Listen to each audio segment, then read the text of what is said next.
আসসালামু আলাইকুম, কেমন আছেন সবাই? আরও একটা শীতের সেরা মজার পিঠা রেসিপি নিয়ে হাজির হয়ে গেছি।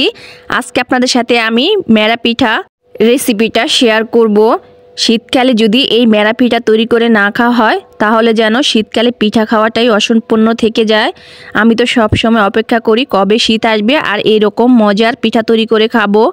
পিঠা তৈরি করার জন্য এখানে কিন্তু আমি একটা ডো তৈরি করে নেব। প্রথমে তার জন্য আমি 2 কাপ পানি দিয়েছি পরিমাণ মতো লবণ।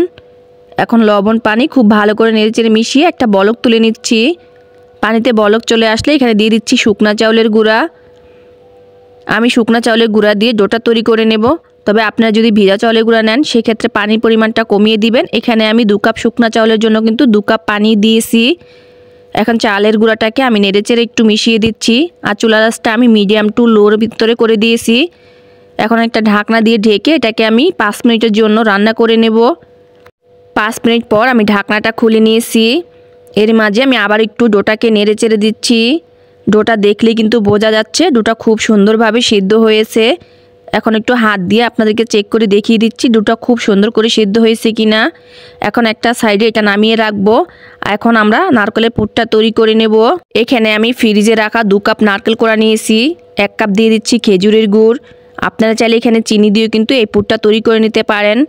তবে শীতকালে খেজুরের গুড় দিয়ে পিঠা তৈরি করে খেলে কিন্তু সেই পিঠার স্বাদই অন্যরকম হয়। এখন নারকেল গুড় খুব ভালো করে নেড়েচেড়ে মিশিয়ে নিচ্ছি আর কিছুক্ষণ জাল করে নিচ্ছি।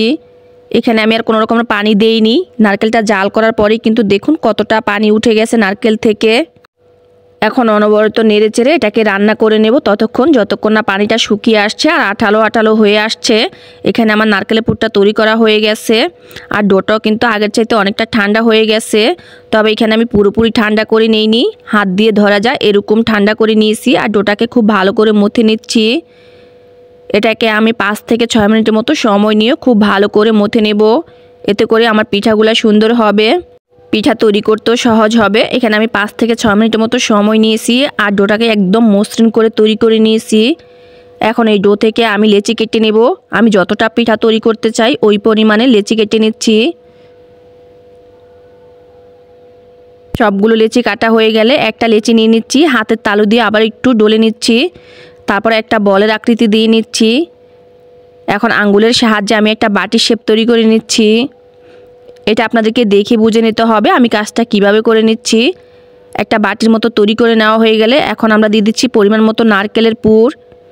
নারকেলের পুরটা দিয়ে এখন আমি মুখটা খুব ভালো করে কিন্তু বন্ধ করে দেব। এটা অবশ্যই খুব ভালো করে কিন্তু মুখটা বন্ধ করতে হবে। এখন আমি হাতের তালু দিয়ে ডলে একটু সমান করে নিচ্ছি আর দুটো মাথা একটু সোচালো করে দিচ্ছি। এতে করে পিঠাটা দেখতে সুন্দর হবে। আমি আরও একটা পিঠা তৈরি করে নিচ্ছি। তবে আপনারা চাইলে কিন্তু শুধু গোল করে কিন্তু এই পিঠাটা তৈরি করে নিতে পারেন। পিঠাটা খেতে অসম্ভব মজা হয়। বন্ধুরা প্লিজ সবাই ভিডিওটা স্কিপ না করে পুরো ভিডিওটা দেখার চেষ্টা করবেন। আর যারা এখনও একটা লাইক দিতে ভুলে গেছেন প্লিজ একটা লাইক দিয়ে দিবেন। আপনাদের একটা লাইক কমেন্টে কিন্তু আমাকে অনেক উৎসাহিত করে এরকম নিত্য নতুন রেসিপি তৈরি করার জন্য। এই যে দেখুন আমি আরও একটা পিঠা তৈরি করে নিয়েছি আর এইভাবে করে আমি সবগুলো পিঠা তৈরি করে নিয়েছি। এখন এই পিঠাগুলো আমরা ভাপ দেওয়ার জন্য চুলায় চলে যাব। একটা হাঁড়িতে পর্যাপ্ত পরিমাণে পানি দিয়ে তার উপরে একটা চালনি বসিয়ে দিয়েছি আর চালনিতে একটু তেল মেখে নিচ্ছি যাতে পিঠাগুলো ভাপ থেকে ওঠানোর সময় খুব সহজ হয়। সবগুলো পিঠা দিয়েছি। এখন একটা ঢাকনা দিয়ে এটাকে 10 মিনিটের জন্য ভাপে রেখে দিব। 10 মিনিট পর ঢাকনাটা খুলে নিচ্ছি। মাশাআল্লাহ পিঠাগুলো কিন্তু ফুলে গেছে আর পিঠাগুলো খুব সুন্দরভাবে সিদ্ধ হয়ে গেছে। এখন চুলা থেকে নামিয়ে আপনাদের সাথে পরিবেশন করে নিচ্ছি।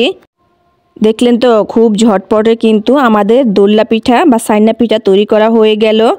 অনেকেই আছে ভয়ে কিন্তু মেরা পিঠা বা দোল্লা পিঠা তৈরি করতে চান না। আপনারা চাইলে এইভাবে তৈরি করে দেখতে পারেন। পিঠাটা দেখতে যেমনি সুন্দর হয় খেতে অনেক বেশি মজা হয়। বাচ্চা থেকে বড় এই পিঠাটা পছন্দ করবে। রেসিপি ভালো লাগলে লাইক কমেন্ট শেয়ার করবেন আর আমার চ্যানেলটাকে সাবস্ক্রাইব করে নিয়মিত চ্যানেলের সাথেই থাকবেন।